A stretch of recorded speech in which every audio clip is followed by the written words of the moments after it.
Hello friends, quantum IQ channel से मैं ललित आप सभी का बहुत बहुत स्वागत करता हूं। जैसा कि फ्रेंड्स, कोशिका के हमने 2 लेक्चर पहले ही बना लिए हैं। आज ये आखिरी लेक्चर है, इसमें हमारा कोशिका पूरा कंप्लीट हो जाएगा। ठीक है, ये बेसिक सा डायग्राम है जो मैंने आपको पहले भी लेक्चर में दिखाया गया है। तो हमने कुछ इसके जो पार्ट थे, जैसे राइबोसोम हो गया, कोशिका भित्ति, कोशिका झिल्ली, केंद्रक झिल्ली, हमने कवर करे थे। और अब बाकी जो पार्ट रह गए थे उसको हम इस लेक्चर में कंप्लीट करेंगे। ठीक है,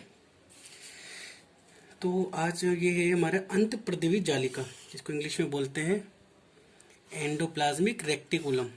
इसकी खोज किसने करी थी? इसकी पोर्टर ने 1945। आपको क्या है, सन याद करने की जरूरत नहीं, आपको साइंटिस्ट के नाम केवल याद करने हैं। ठीक है, अंत प्रदिवी जालिका 2 टाइप की होती है, रफ एंडोप्लाज्मिक रेक्टिकुलम और दूसरी होती है स्मूथ एंडोप्लाज्मिक रेक्टिकुलम। शॉर्ट में आरईआर, इसको एसईआर बोलते हैं। ठीक है, ये आपको डायग्राम में दिख रहा होगा, ये आपको दिख रहा है, आपको ये वाली डिजाइन सी कुछ है। ये हमारी है अंतःप्रदिवी जालिका, एंडोप्लाज्मिक रेक्टिकुलम। ठीक है, तो जो खुरदरी अंतःप्रदिवी जालिका है, ठीक है, इसे प्रोटीन फैक्ट्री भी कहते हैं। आप बोलोगे सर आप तो राइबोसोम को भी प्रोटीन फैक्ट्री कहते हैं।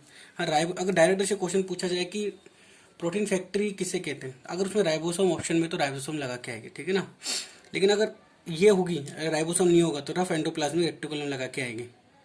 अगर दोनों हो गए ऑप्शन में तो फर्स्ट प्रायोरिटी हमें उसको देनी है, राइबोसोम को। तो इसे प्रोटीन फैक्ट्री भी कहते हैं। क्यों कहते हैं? क्योंकि खुरदरी अंतःप्रदिवी जालिका के किनारों पर राइबोसोम लगे होते हैं, इसलिए इसे प्रोटीन फैक्ट्री भी कहते हैं। ठीक है ना। चिकनी अंतःप्रदिवी जालिका, स्मूथ एंडोप्लाज्मिक रेक्टिकुलम, इसे फैट फैक्ट्री कहते हैं। ठीक है, इसको अगर पूछा जाए कि protein factory, rough endoplasmic reticulum और fat factory, smooth endoplasmic reticulum. ठीक है, अगला पार्ट है हमारा केंद्रक, न्यूक्लियस। इसकी खोज करता रॉबर्ट ब्राउन ने 1831 में। कोशिका के दिमाग किसे कहते हैं? केंद्रक को। ठीक है, कोशिका का नियंत्रण केंद्र, केंद्रक। ठीक है, ये आपको दिख रहा होगा डायग्राम में, मैं आपको दिखा देता हूँ। ठीक है ना, ये हमारा केंद्रक है। अब केंद्रक झिल्ली, देखो केंद्रक के चारों ओर एक झिल्ली नुमा आकृति होती है। देखो मैं आपको बताता हूँ, जैसे केंद्रक है, ये किसकी केंद्रक की झिल्ली, इसको केंद्रक झिल्ली बोलते हैं। इसकी खोजकर्ता कौन थे? केंद्रक झिल्ली की खोजकर्ता हटविंग ने केंद्रक झिल्ली की खोज करती। केंद्रक के अंदर केंद्रक द्रव्य भरा होता है, ये पारदर्शी द्रव्य होता है, जिसे केंद्रक रस भी कहते हैं। केंद्रक रस, केंद्रक में भरा हुआ रस। ठीक है, इसका एक और पार्ट होता है क्रोमेटिन, केंद्रक का पार्ट होता है क्रोमेटिन। इसमें धागेनुमा जालीनुमा संरचना होती है, धागे की जालनुमा संरचना होती है, जिसको क्रोमेटिक रेक्टिकुलम या क्रोमोसोम्स कहते हैं। यही धागेनुमा संरचना बाद में जाके क्रोमोसोम्स बन जाती है, गुणसूत्र, है ना, केंद्रक के अंदर। एक पार्ट है इसका केंद्र का। देखो केंद्र के 4 ही मेन पार्ट है ना, जिसको न्यूक्लियोस कहते हैं हम। खोज करता फोर्टेना, फोर्टेना ने केंद्र की खोज की थी। डायरेक्ट क्वेश्चन पूछा जाता है, केंद्र की खोज किसने की थी? फोर्टेना ने। आरएनए का संश्लेषण कहाँ होता है? आरएनए का संश्लेषण न्यूक्लियोस, मतलब केंद्रिका में। ठीक है, आपको ज्यादा समझना नहीं है, आपको क्वेश्चन लगाने हैं बस।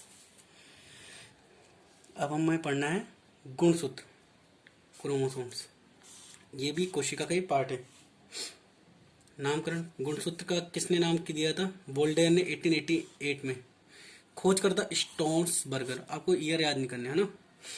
मनुष्य में हमारे के अंदर 46 गुणसूत्र पाए जाते हैं, मतलब 23 जोड़े गुणसूत्र पाए जाते हैं, जिसमें से 44 गुणसूत्र मतलब 22 गुणसूत्र को तो ऑटोसोम्स कहते हैं, और बाकी के जो दो बचे उसको 2 गुणसूत्र जो शेष बचे ना, उसको सेक्स क्रोमोसोम, यही हमारा लिंग गुणसूत्र बोलते हैं। यही हमारा लिंग का निर्धारण करते हैं कि लड़का होगी लड़की। मेल के अंदर एक्स वाई पाया जाता है, तो लिंग गुणसूत्र 2 पाए जाते हैं हमारे शरीर के अंदर। ठीक है, और मादे के अंदर सेक्स क्रोमोसोम एक्स एक्स पाया जाता है। कोशिका के अंदर धागेनुमा संरचना को गुणसूत्र बोलते हैं। अभी हमने बताया था, केंद्र के अंदर जो खोज जालीनुमा संरचना होती है उसको क्रोमेटिन बोलते हैं, और इसी को ही बाद में क्रोमोसोम्स बोलते हैं, है ना। तो गुणसूत्र का कुछ एक बेसिक से स्ट्रक्चर मैंने आपको डायग्राम बना रखा है ना। गुणसूत्र पर मोतीनुमा संरचना पाई जाती है, जिसे डीएनए बोलते हैं। यह आपको डायग्राम में दिख रहा होगा, इसमें जो मोतीनुमा संरचना है इसी को डीएनए बोलते हैं ना। और ये जो गुणसूत्र है, इसका जो बीच वाला पार्ट है ना, मतलब इस दोनों गुणसूत्र का जो बीच का सेंटर का पॉइंट है, इसको सेंट्रोमेयर कहते हैं। ग्रुप डी में क्वेश्चन पूछा गया था ये पिछली बार। ठीक है, आखिरी के जो कोने होते हैं गुणसूत्र के, आखिरी के कोने को क्या बोला जाता है? टेलोमेयर। ठीक है, और बाहरी झिल्ली है जो है, इसको पेलिसिल कहते हैं, पेलिसिल। ठीक है ना। गुणसूत्र, एक सेकेंड, गुणसूत्र डीएनए आरएनए हिस्टोन प्रोटीन से मिलकर बना होता है। गुणसूत्र है ना जो डीएनए आरएनए हिस्टोन प्रोटीन से मिलकर बना होता है, इसी में डीएनए पाया जाता है, गुणसूत्र में आरएनए भी इसी में पाया जाता है। तो गुणसूत्र अगर पूछा जाए किससे बने होते हैं, डीएनए आरएनए और हिस्टोन प्रोटीन से मिलकर बने होते हैं। ठीक है ना, समझ में आ गया। गुणसूत्र की सबसे छोटी इकाई को जीन बोलते हैं। जैसे गुणसूत्र की सबसे छोटी इकाई को जीन बोलते हैं, और हमारे जो मस्तिष्क होता है उसकी सबसे छोटी इकाई को न्यूरॉन बोलते हैं।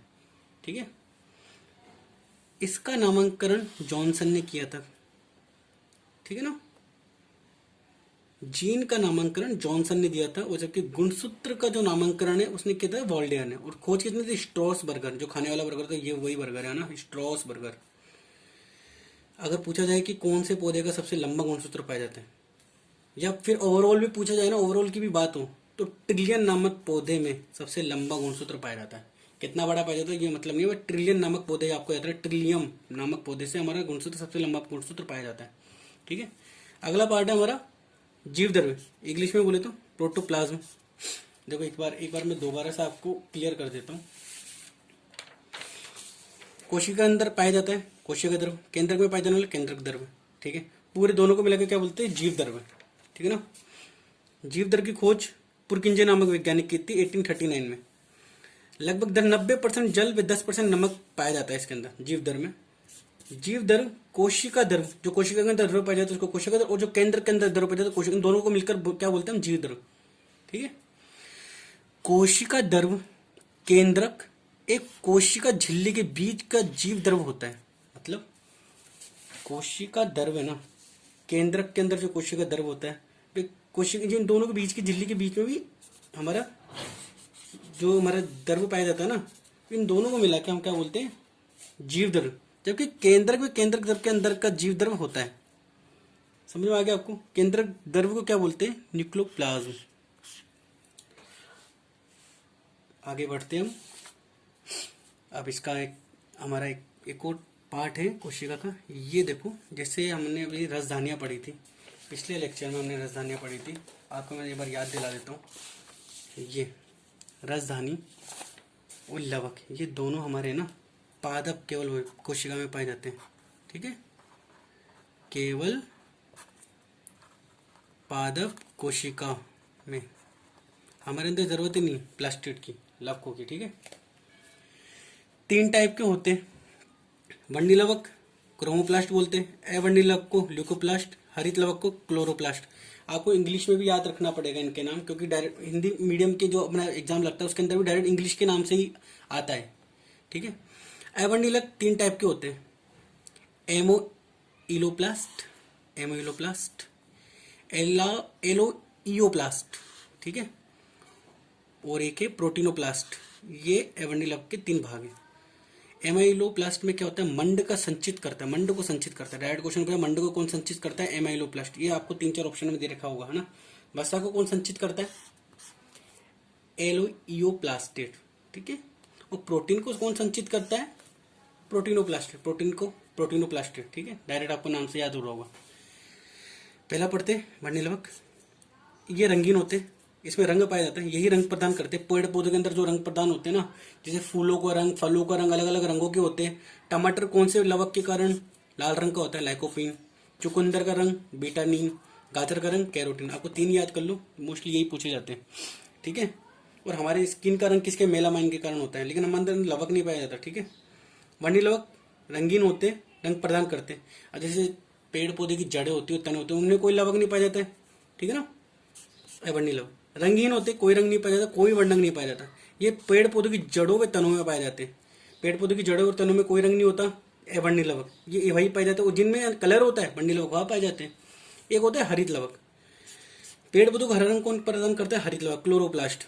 हरे रंग का लवक होता है, इसी के कारण पौधों को हरा रंग प्रदान होता है। पौधों की पत्तियां, पौधों की जैसे पत्तियां हो गए, कई कई हमारे जो वो होते हैं फल होते हैं, वो भी हरे रंग के होते हैं, वो इसी के कारण होते हैं। ठीक है, हरित लवक में मैग्नीशियम पाया जाता है। ठीक है, मैग्नीशियम धातु पाया जाता है। हरित लवक प्रकाश संश्लेषण या फोटोसिंथेसिस जिसको बोलते हैं उसमें सहायक होता है, इसीलिए हमें इस पादप कोशिका का रसोई घर भी कहते हैं। ठीक है, हरित लवक जो हमारा जब पेड़ पौधे खाना बनाते हैं उस प्रक्रिया को हम फोटोसिंथेसिस या प्रकाश संश्लेषण बोलते हैं। इसी के अंदर ये लवक है ना, ये खाना बनाने का कार्य करता है। जब हम फोटोसिंथेसिस पढ़ेंगे उसके अंदर हम पूरा जानेंगे डिटेल से। लेकिन खाना कौन बनाता है? हमारा हरित लवक बनाता है। इस वर्णक के कारण ही पेड़ पौधे में हरे रंग पाए जाते हैं, इसलिए इससे पादप कोशिका का रसोई घर कहते हैं। ठीक है, आज का लेक्चर हम यही खत्म करते हैं। कोशिका का जो हमारा जो जो पूरा चैप्टर हमने कंप्लीट कर दिया है, ठीक है ना। और अगर कोई भी डाउट रहा हो तो आप कमेंट सेक्शन में जरूर बताना। चलिए मिलते हैं अगली अपनी क्लास में। क्लास पसंद आई हो तो लाइक शेयर जरूर करें। अगर आपने हमारे चैनल को अभी तक सब्सक्राइब नहीं किया है तो चैनल को जरूर सब्सक्राइब करें। जब तक के लिए जय हिंद।